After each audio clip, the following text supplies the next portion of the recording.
Tonight, do we really ever know the truth about presidents and their health? It is a question that's come up over the modern history, and tonight, new concerns after a sad diagnosis.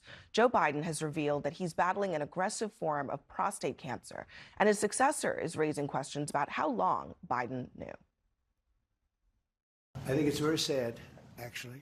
I'm surprised that it wasn't, the public wasn't notified a long time ago, because to get to stage 9, that's a long time. Biden's office says the cancer was found just days ago and it has spread to his bones. But in the wake of his diagnosis, Biden's former COVID advisor is now raising the idea that the former president may have had it for years. It has been growing for years. It didn't just pop up in the last few days or the last few weeks or the last 200 days. Joining us in our fifth seat at the table is Dr. Michael Grasso, the chairman of the Department of Urology at Northwell Phelps Hospital. Doctor, thanks for being here. I mean, look, everybody is talking about this because they want to understand how you get to, my understanding, it's Gleason stage 9, which is almost as bad as it could be in the scale that you all use as doctors, without there having been any diagnosis, any sign for one of the most treated human beings in this entire country. So prostate cancer is a different disease based on the age you present. And I think that there's a little misconception here about prostate cancer in general and what's happening to the president. In autopsy series of patients at 100 years of age, they all have a small focus of prostate cancer. It's usually indolent. And that's why a lot of the major organizations say, okay, let's just not treat prostate cancer after 80. That's low-grade prostate cancer. And the Gleason scoring goes from like 6 to 10. Joe's at 9, 10. That's the most aggressive form of prostate cancer. It's only about 5%. Those prostate cancers are exceptionally aggressive, and they can progress very rapidly. Many of my patients with Gleason 9s and 10s, within a year, have significant bulk tumor and require very aggressive treatment. So this argument that it's been there for 4 years is kind of hollow. It's hard to believe that it's been there for 4 years. It's not like... you think that it has been more recent, it could have been more recent? In my practice, patients with Gleason 9 and 10 almost always present with metastatic disease. It's spread already. It's very difficult to treat. Cure rates are around 30%. So this is a horrible disease. You know, we wish the president and his family all the best, and we pray for them. Yeah. Having said that, to believe that this was present 4 years ago, I mean, it's hard to believe. What about a year ago, though? Is that possible? Yeah, possible, but very hard to diagnose. I think one of the things people are wondering about is why did they not do a PSA test? Or maybe they did, but they didn't reveal the findings. President Trump had one this spring. President Obama had one. President Bush had one. Do you think it's likely that they would not have done it? You would think that the president would have a PSA test regularly. I would think so. You know, it's a little misleading, the actual number. We say that men over 60, a PSA over 4, considered potential for malignancy, but that's not exactly right. It's the rate of change of PSA that's important.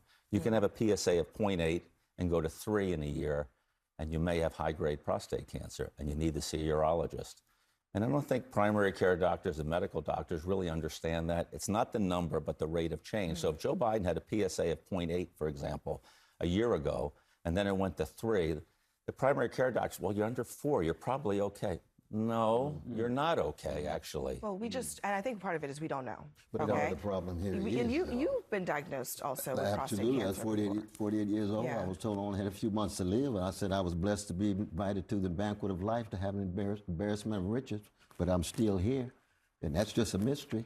But the important thing is the low level of trust is such that the Democratic Party cover-up of his cognitive decline leads many of us to think we don't know what the evidence really is. All these lies that have been told. So you got Team Democrat telling these lies, then you got Team Republican telling their lies. How do we know what's the truth? There is a trust issue here. Absolutely. And I think the American people are kind of caught in the middle because we don't know actually whether President Biden had a PSA done in any of the 4 years that he was in office. We may never know. Are we entitled to know as the American people for any president? I think in his case, for a long period of time, he was serving as the president and also was a candidate for reelection. And so, yeah, I mean, I think if you're telling the American people for any period of time, not only am I competent to serve and capable of serving today, but I can serve 4 more years, you do deserve, as an American citizen, to know what is the full health situation of the president. And as Dr. West said, you know, the number of lies that were told on his behalf by his White House staff and his campaign and the whole Democratic apparatus. Today, whatever we hear today, by default, the American people are going to say, well, they lied to us about one thing. They're never going to tell us the truth about this thing. I'm like you. This sounds terrible. I'm not a doctor, but just hearing you talk, it sounds terrible. And I think we should pray for the president and pray for his health. And I hope he gets a miracle here. But as a political matter, I think a massive amount of trust has been lost and a massive amount of credibility was spent on covering up for him. And it's going to be hard for the Democrats to get it back. Are we forgetting here, and I agree with everything that you said, and I agree with a lot of what you said, but are we forgetting here that Ronnie Jackson, when he was the White House doctor for Donald Trump, said that Donald Trump was in good enough health to live to be 200, that he had such incredible genes that he was going to live forever. We are very much not forgetting that. That's exactly why. He was 6'3" and 239 pounds. Why 239? Because 240 would make him obese, so he had to come in at 1 pound below that. I think that this is exactly why I'm asking the question, because I think a lot of Democrats think that was a scandal that Ronnie Jackson maybe lied about President Trump's weight. And it could be weight, it could be a lot of things way more serious than that. And at what point should there be, we talk about HIPAA violations for regular people, but for the President of the United States, should we really have that same standard? Yeah, what I would love to do, actually, you're absolutely right, is to have somebody who's an unbiased doctor, not somebody who's the White House physician, who obviously has a relationship with the president, to give us the full readout on the president. And I agree that it would be a HIPAA violation, except I think if you run for president, that kind of HIPAA violation needs to be codified in some way, that you are entitled as an American citizen to see what the mental and the physical condition is for whoever's in the White House, regardless of who it is. I don't care if it's, JFK at the age of 40, 41, 42, or it's Joe Biden or Donald Trump, now the oldest president. Nobody was fooled into thinking President Trump's going to live to 200 years old. Did they lie about the weight? I don't know. I lie about my weight when I put it on pretty much everything I possibly do. I know I do every single time. I do every single time. You're too young to be lying like that. The point is, I'll point out, by the way, President Trump also offered to have a cognitive test as long as Joe Biden would have one the same. So, I mean, I think there is a little bit more transparency. See that cognitive test. I think President Trump would have actually done a pretty good job. Yeah, let's see. I mean, being willing to release, to say you want to release the cognitive test is not the same as actually doing it. Are you arguing that Joe Biden was fine during his I'm not term? arguing that he was fine. I'm arguing that you keep pivoting back to Trump, who's clearly fine. I'm just asking you if you're arguing that something was not wrong with Joe Biden. I'm so glad you asked that question, because Joe Biden is no longer the president. But he was, and that's the story tonight. Donald, stop. Let me finish what I'm saying. Guys. Let me finish something. Donald Trump is the president of the United States. I would dearly love to see a cognitive test from him, because as somebody who's lived in the New York media market for the last 40 years, I can tell you that the Donald Trump that I knew in the 80s is not the Donald Trump that I hear today. So your answer to the cover-up is Trump. My answer is... Your answer to every question is Trump. My answer is the cover-up is the story tonight. The president That's the story. Yes, the cover-up is also the president of the United States, who happens to be Donald J. Trump today, is not... Yeah, you could laugh all you want. I am definitely laughing. You know why you're laughing? We are laughing. We're going to... No, you're not laughing. You don't want to there. answer the question, Scott. Yeah. Your president. What question? Julie, we're going to leave it there. I'd love to see his cognitive test. I'd love to see his sure he'd physical be test. Dr. Grasso. Hold on, guys. Hold on, guys. We have Dr. Grasso at the table. I've got to let him go. Dr.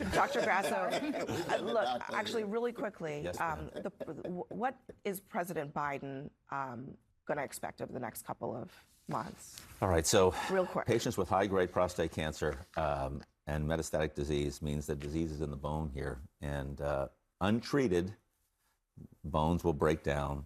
You'll have a fracture, exquisite pain. He needs to be treated, okay?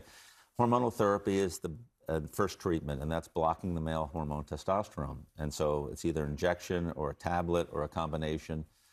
Once the testosterone level drops, a lot of the symptoms will resolve, but it's usually short term. It doesn't last forever.